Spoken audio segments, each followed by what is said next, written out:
Get into her flirting zone, look friendly and approachable, hold her gaze for up to 4 seconds, give her a cheeky grin, and then, and here's the kicker, look away for 20 seconds. Apparently that's how you flirt. Well, Adam Rozenbachs is young, single and full of laughs. He's currently plugging his comedy show Singledom and has been nominated for this year's CLEO Bachelor of the Year Awards. That makes him the perfect candidate for speed dating. Someone with a pretty dark sense of humour to match mine. There's someone easygoing, someone who's not high maintenance, you know, enjoys life and very confident. I like confidence. Hello. Hey, come and Kasha. take a seat. How you going? I'm well. How are you? I'm okay. Are you ready to give speed dating a try? Yes I am. Speed dating basically lets you date up to 12 singles in a night. The idea is you sit opposite each other, snuggle up to each other, and then have a little chat. It's not like an interrogation, but basically it gives you 8 minutes to get to know them. And then if you tick them and they tick you, at the end of the night or the next day, then you get emails or phone numbers. And it's just a nice, quick way to meet somebody and hopefully form a bit of a connection. I would have thought a year ago that I would never have gone on a speed dating night in my life. You know, the comedy festival's on and I'm doing a show about being single, so I thought it could be good fun. And, you know, if I meet someone, then fantastic. And if I don't, then there's 10 minutes of material for me, so... What's a no-go on? No-goes, definitely. I mean, the first thing about women is obviously you need to keep the head above the chest. What if I don't acknowledge it if it's out there deliberately? And I don't acknowledge it and then I think, well, I didn't even look. Look there. Okay. You know, even if a girl's wearing something that's perhaps a little bit too risque, she's probably not doing it for the reason that you think. She's doing it because she feels good, so don't just squawk at her breast because... Right. What if I undo one of my buttons and I want them to look? Do you use pick-up lines or...? Oh, look, I'm not good with them. I tried one once and it didn't go too well. A girl was wearing rose water, which is what Turkish Delight smells like, and I said, you smell like a Turkish Delight. The wonderful thing about this environment is you don't have to use any pick-up lines, and it's probably better if you don't. Cool. Keep that Turkish Delight one firmly locked away. It's not like I said, you've got a head like a Chiquito. You're a great-looking guy, and sometimes it's going to be... Well, it's true, and sometimes that's really intimidating for women. And I know probably when you see a gorgeous woman, you might think, oh my goodness, is she going to like me? She's going to be attracted, but she's going to be thinking the same thing, and she's going to be just as nervous as you are. Okay. Are you ready? Yes, Let's go get him. All right, thank you. Come on. How you going? Adam. How are you? What about you? What do you do? I'm a comedian. Are you? Yeah. Really? Yeah. You look really familiar. I'll be like, I know that guy.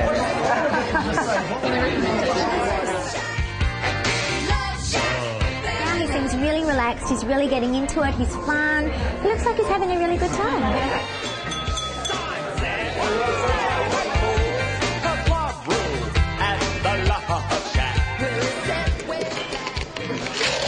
Why are you single then? CHS. Like a composer.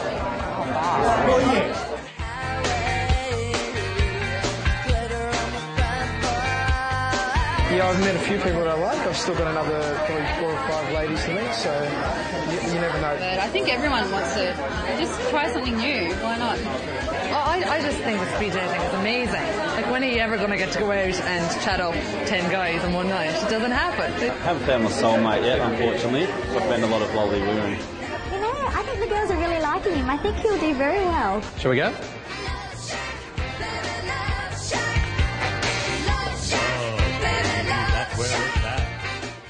Oh, what a winner line that is. Shall we go? Well, you know, got to throw it out there. Good morning, Adam. How Morning. are you? Thanks for having me. How was it? It was Bizarre? interesting. Got to be bizarre. Yeah, I went in with absolutely no idea of what to expect and just kind of went, okay, when they told me it was 8 minutes, I thought, okay, I can hold up a conversation for 8 minutes. It can't go that badly in 8 minutes. And if it does, then you kind of know, well, maybe this person's not for me. Yeah, but... So did it fall apart within 8 minutes with anybody? Exactly. Only once, you know, where you have that awkward, where there's that bit of a pause and you go, well, if we can't even keep up, you know, a conversation for 8 minutes, I don't think we're going to be able to keep it up for 8 years. Did any of them, or a lifetime, did anyone reveal too much information? There was one girl who started me off on the wrong foot with just a bit of an attack on me and my name, and I just kind of thought, wow, this is an interesting way about it. I mean, you've got this out the way early, but it's going to be... Well, she said she didn't like Adams because she had previous problems experience with Adams, yeah. Oh, well, that's going to... Yeah, so it was an interesting... your wick, isn't it? Yeah, it was an interesting 7 minutes, 50 seconds following that. Just going, is that a bell? Did I hear a bell there? I noticed that one of the questions that you asked one of the girls there was, so how come you're single? How does a question like that go down? Because that's kind of asking a person to reveal... Well, I think because you're all there for the same reason, so you don't mean it in a callous way. And I guess also you're kind of trying to find out in that 8 minutes if they're a psycho or not. Yeah. Were there any psychos in there? There wasn't any psychos, but there was some who were just, I thought, a little bit too kind of keen, maybe. Just. Really? Yeah, I think so, but in a very excitable kind of way. Not in a bad way. Like, I wasn't afraid for my life. So does that mean that there were some nice connections? Yeah, absolutely. Yeah. I got along really well with some of them, and some was like really easy flowing conversation. And that's when I thought that it was a really good thing because in a bar situation it's really hard to approach. And so you're giving 10 people that you get to chat to, which is great. Yeah, and it's harder in a bar, don't you think, to flick someone if they're really dreadful. Here you've got the bell. Yes, the bell can be a really saving grace. Like, you can be really hanging for it. And then other times you'll be mid-story and the bell will go and you're like, OK, I wouldn't mind finishing that off, you know, and that gives you the second date. Okay, what is the process? So you tick a card or something? Yeah, I think you go through, you write down their name, you can put down little notes to remind you of who each person was. Like, you know, Kim, bit flirty, that kind of thing. So you remember that kind of thing. And then you tick or cross who you want. And then if they tick you as well, then you get sent their email address and then you get the follow-up second date. Ah, that's how it happens. Yeah. Have you followed up at all? I haven't yet, but a few people have my email address, but I haven't heard from anyone yet, so it's going well. So you had a couple of matches. Yes. But they haven't contacted you? No. Oh, how long ago was that? Free card. That was last week. Ah, rightio. So because email takes ages to come through. Yes, it does. Yeah. Is it difficult when you're a comedian for a living? Well, how do they react to that? The first 3 or 4 dates was fine, and I was chatting, and then it kind of there was a break where everyone mingled again, and a couple of people said, "Oh, where do I know you from? You know, you're a comedian." And then it started filtering around, and then people started shutting down because they thought this is going to appear in your show. Or you They thought it was a joke, or? Well, yeah, I think they thought I was a plant and it wasn't for real, and they thought I was going to just use anything that I spoke to them about in my festival show, which I did, but that wasn't the purpose of it. You don't think they were nervous about the fact that, you know, comedians have this reputation? I don't think so.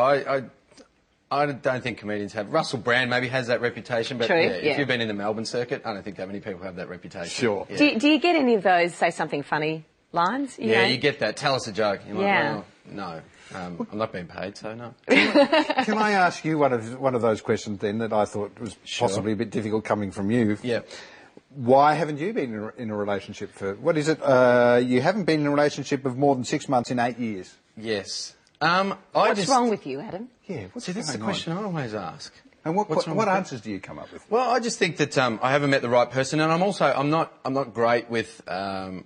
like, sometimes I do wonder why I'm single, and then other times there's incidents that happen where I know why I am. And this happened to me. I was in Adelaide a few weeks ago, and I was sitting next to a friend. We were just having afternoon beers, and she was sitting there, and she had this little hair on her face. And I was kind of looking at her going, is that attached? That's not attached. That can't be attached. And I sat there for 20, 25 minutes because I thought, you don't want to do this. So I went, and I said, you've just got a little... Right, that's attached. And I think I dragged her about a foot before I stopped, and I just went, OK. And that kind of sums up the kind of guy you are. Yes. Oh, so you're looking for a girl who kind of has a black sense of humour and preferably no attached hair. Yeah. Well, that's pretty broad. Do you find that you have mates that are constantly coming up to you and saying, Adam, we've got the perfect woman for you? A lot of people do that, and I think their criteria for the perfect woman is if someone's single. That's it. That's it. And maybe got a pulse. And you go, OK, that's fantastic. We should be married. Oh, well, look, it's all fodder really for you shows, but it's also, we should point out that you are in the running to become CLEO's most eligible bachelor. If you would like to vote for Adam, we'll have the details on our website. What are the odds on you? I was at 34-1, and now I've drifted out to 41-1, and I'm not sure what I did to drift $7. What did you do? Did you take your shirt off in the photo? Is that the problem, or is that the bonus? I did have to take my shirt off for the photo shoot. Well, you can take it off now if you want to, drum up a bit of extra support. No, trust me, they didn't use it for the photo. They didn't use it in the magazine. Oh, that's a shocker. Yeah, because I don't do photographs very well, and the last time I think I was topless in a photo, I was in the bath with my sister, and I just went, I'm not doing this. And that was Christmas 2005, so I'm just not. It just gets worse, doesn't it? It does. All right. Thanks, Adam. I think. Pleasure. Good luck. We hope the girls email you. Thank you.